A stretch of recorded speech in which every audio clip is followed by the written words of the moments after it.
खबर शामिल करेंगे तांदल्यावाला से, जहां पर चक नंबर 419 गाफ बे में ऑल पाकिस्तान कबड्डी टूर्नामेंट का इनकाद किया गया।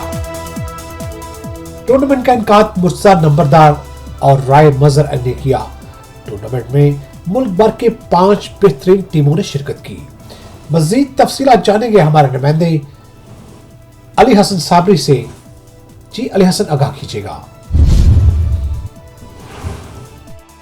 जी, तांदल्यावाला के चक नंबर 419 गाबे लुनियावाला में ऑल पाकिस्तान कबड्डी टूर्नामेंट का एहतमाम किया गया, जिसमें मुल्क भर से कबड्डी की बेहतरीन 5 टीमों ने शिरकत की।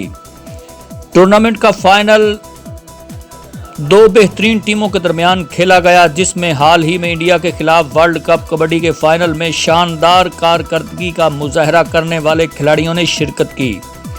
फाइनल मैच के मेहमान खुसूसी मियां शहजाद अहमद भट्टी, सदर पीटीआई तांदल्यावाला, राय हबीबुल्ला नंबरदार और अनवार जिलानी ने खास तौर पर यूके से शिरकत की। टूर्नामेंट का फाइनल राय मजहर के बंदेशाह क्लब और मुर्तजा नंबरदार के आज़ाद क्लब के दरमियान खेला गया। फाइनल मैच के मेहमानों ने जीतने वाली टीम में नकद इनामात और ट्रॉफियां तकसीम की, जबकि बेहतरीन कारकर्दगी का मुजाहरा करने वाले खिलाड़ियों को भी स्पेशल इनामात से नवाजा गया। जी।